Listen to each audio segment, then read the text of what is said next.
l'émir du Qatar est pointé du doigt comme étant celui qui dialogue et héberge le Hamas dans son pays, mais il peut être accueilli en France et on peut accueillir ses investissements sans aucun problème. La France dit qu'elle mène une lutte dure contre l'islamisme radical, politique, le terrorisme islamiste. Elle expulse des imams qui mettent en cause nos valeurs. Elle a raison de le faire. Elle ferme des lycées suspectés d'eux. Mais elle a raison de le faire là aussi là, sur le lycée Averroès, non. Et je le dis ici, parce qu'il y a 2 poids, 2 mesures, mais c'est un autre sujet. Permettez-moi. C'est pas un autre sujet, c'est vous qui le mettez dans le même panier. Mais c'est parce que je dis que M.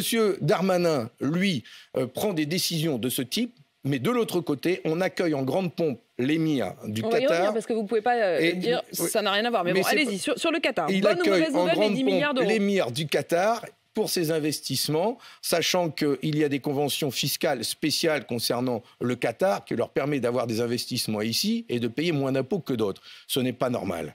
Ce n'est pas normal que l'on ait un dialogue avec le Qatar, notamment parce qu'il joue un rôle aujourd'hui dans une trêve possible à Gaza et la libération des otages. Et je pense à nos 3 compatriotes encore enfermés là-bas et retenus par l'organisation terroriste du Hamas. Oui, que l'on dialogue avec pour pouvoir trouver une solution, un cessez-le-feu. Mais de l'autre côté, qu'on accueille en grande pompe ce dirigeant à qui d'ailleurs on vend des armes, mais pour son argent, là je dis que ce n'est pas normal. Voilà. Ce n'est pas normal. Vous ne l'auriez pas, vous, Président, accueilli en grande pompe hier soir à l'Élysée.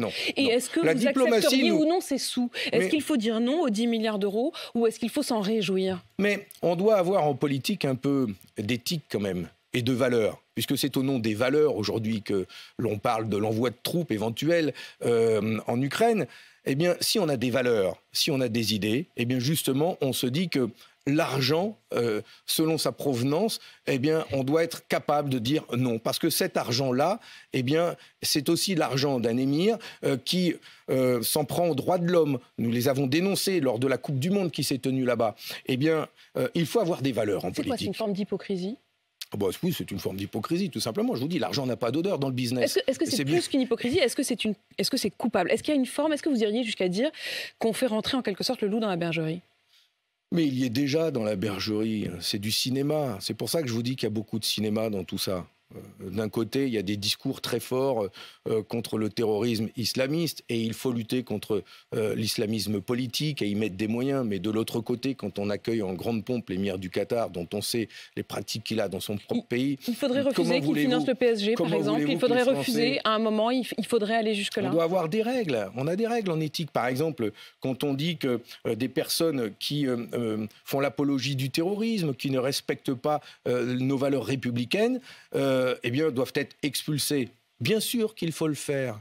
Mais de l'autre côté, soyons cohérents. Au fond, ce que vous dites, c'est soyons cohérents. Mais bien sûr, sinon les Français ne comprennent pas, nos compatriotes musulmans ne comprennent pas non plus. Ils se sentent stigmatisés, pointés du doigt tous les jours par ce gouvernement, et de l'autre côté, on accueille en grande pompe l'émir du Qatar. Je trouve que vous dites un peu tout et son contraire quand même. Ah bon, pardon, dites-moi, quand vous dites à l'instant, il faut les exclure, il faut les expulser, parce que là, vous allez fort. Et en même temps, dans le même temps, vous dites on les stigmatise. Je ne comprends pas très bien. Non, mais bien sûr. C'est-à-dire le fait d'expulser, par exemple, l'imam. Est-ce que c'est une manière de stigmatiser? Non, moi je ne parle pas de ça. Moi je parle du discours du gouvernement qui tire un trait d'égalité régulièrement entre nos compatriotes musulmans, la délinquance et le terrorisme. Ça, c'est de la stigmatisation. Et ça, c'est honteux. Et c'est pour ça que oui, nos compatriotes musulmans se sentent stigmatisés et qu'il y a un racisme fort qui monte dans notre pays, qui crée des divisions et des tensions. Et ça, c'est grave et c'est extrêmement grave. Alors, de l'autre côté, il y a ces discours que l'on a entendus dans la loi immigration, et de l'autre, il y a ce tapis rouge. Et le lycée Averroès, pardon, mais puisque vous le mettiez dans le même sac... Je vais vous le dire en 2 mots, parce que j'aimerais bien qu'on parle de la Russie, de l'Ukraine. C'est vous qui l'avez évoqué, le lycée Averroès. Je vous le dis en 2 mots, il y a 2 poids, 2 mesures. Il y a le lycée Stanislas, pour lequel il y a des poursuites qui sont engagées, mais c'est un lycée privé, et aucune menace de fermeture, aucune décision de prise. Par contre, le lycée Averroès, à Lille, fait l'objet d'une décision de fermeture. Qui pour vous n'est pas justifiée? Non, je dis qu'il y a 2 poids, 2 mesures. C'est-à-dire si on ferme Averroès, vous n'êtes pas forcément pour ne pas fermer Averroès, mais vous dites si on ferme Averroès, on ferme aussi Stanislas. Je n'ai pas tous les éléments du dossier, mais quand j'ouvre la presse et que je vois ça, je me dis vraiment, comment voulez-vous que les gens s'y retrouvent? Et comment voulez-vous que nos compatriotes, justement musulmans, ne se sentent pas stigmatisés? Fabien Roussel, vous l'avez évoqué, la question de l'Ukraine, et c'était l'autre coup de théâtre il y a donc 2 jours. Emmanuel Macron qui s'est dit prêt à envoyer, s'il le faut, des troupes au sol en Ukraine. Il ne faut rien s'interdire, voilà ce qu'il a dit. Est-ce que vous estimez que oui, il faut être prêt à envoyer des troupes au sol? Non, et je considère que la déclaration d'Emmanuel Macron est extrêmement grave et dangereuse, car elle prépare les esprits français à entrer en guerre contre la Russie. Et c'est extrêmement grave. Je suis d'ailleurs heureux que beaucoup de chefs d'État, une majorité de chefs d'État s'opposent à cette déclaration, ne la rejoignent pas. Tous les chefs d'État, tous les alliés, les alliés de la France l'ont exprimé depuis les États-Unis, leur désaccord. Heureusement.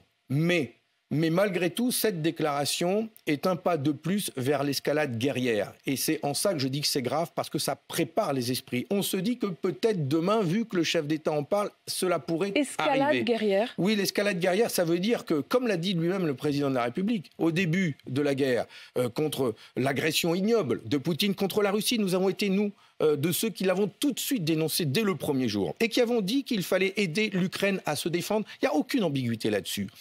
Mais nous avions dit aussi, et tout le monde le disait, ne participons pas à cette guerre, pas de belligérance. Nous ne devons pas entrer en guerre contre la Russie et le peuple russe. Et donc on a dit pas de tanks. Et il y a eu des tanks. Nous avions dit pas d'avions, il y en a aujourd'hui qui arrivent. Nous avons dit pas de missiles longue portée, et voilà que maintenant il va y avoir des missiles longue portée. Eh bien je dis que demain, l'escalade guerrière, c'est peut-être nos enfants. Nos enfants qui seront mobilisés pour aller faire la guerre là-bas, en Ukraine, contre la Russie. Il y a des mères ukrainiennes qui pleurent leur fils. Il y a des mamans russes qui pleurent leur fils. Faut-il qu'il y ait demain des mamans françaises qui pleurent leur fils parce qu'ils seront envoyés faire la guerre en Ukraine contre le peuple russe? Je ne le veux pas. Nous avons vécu ça en 14-18 et à la fin de la guerre, nous avons dit plus jamais ça après 10 millions de morts. Nous avons dit la même chose en 45, 60 millions de morts, plus jamais ça. Et aujourd'hui, je voudrais dire plus jamais cela et je voudrais le dire maintenant. Mais Fabien Roussel, à cette même question, Raphaël Glucksmann, qui était mon invité la semaine dernière, qui est un homme de gauche comme vous, qui même à un moment espérait probablement que vous seriez dans une forme d'unité, dit exactement l'inverse. C'est-à-dire, il dit précisément, si on n'est pas capable aujourd'hui de dire qu'il faut se lever pour l'Ukraine, alors demain, oui, nous aurons à pleurer nos morts. C'est bien la raison pour laquelle il y a des listes différentes aux élections européennes et que nous ne partageons pas du tout la prise de position de la liste conduite par Raphaël Glucksmann. Et Léon Desfontaines, qui conduit notre liste, sera la tête de liste qui défendra une gauche du travail et de la paix en Europe. Parce que l'entrée de l'Ukraine dans l'Union européenne, vous êtes contre? Nous nous opposerons fermement à tout signe qui permettrait d'engager un pas de plus vers la guerre en Ukraine. Pas de missiles longue portée livrés à l'Ukraine. Un soutien pour qu'ils se défendent, des armes défensives, oui, mais des armes offensives permettant d'attaquer la Russie sur son territoire avec des armes françaises ferait de nous un pays co-belligérant et nous ferait rentrer en guerre. Nous n'en voulons pas, au contraire. Au contraire, nous voulons, nous, que la France prenne la tête d'une coalition de diplomatie européenne qui pousserait à ce qu'il y ait des négociations entre l'Ukraine et la Russie et en mettant des choses concrètes sur la table. Bien sûr, le retrait des troupes russes. Mais vous le savez bien, les Russes n'accepteront jamais de se retirer. Il ne peut pas y avoir de négociations dans ce cadre-là. Madame de Malherbe, quels sont les signes qui sont envoyés aujourd'hui ? Quels sont les signes au monde qui sont envoyés aujourd'hui ? C'est des missiles de longue portée, c'est l'envoi de troupes russes. Est-ce que l'on entend une voix dire « Trouvons les voies de la paix, mettons sur la table le retrait des troupes russes d'un côté, mais la neutralité de l'Ukraine de l'autre. Oui, il ne faut pas que l'Ukraine rentre dans l'Union européenne et dans l'OTAN. Léon Desfontaines et la liste que nous allons conduire ensemble aux élections européennes le portera avec force. L'enjeu pour la France, qui a un rôle important parce qu'il est membre du Conseil permanent de la sécurité, celui qui détient la dissuasion nucléaire en Europe, et l'enjeu pour la France, c'est d'être la voie de la paix, celle qui va réussir à trouver un cessez-le-feu dans ce pays, dans cette région qui est au cœur de l'Europe.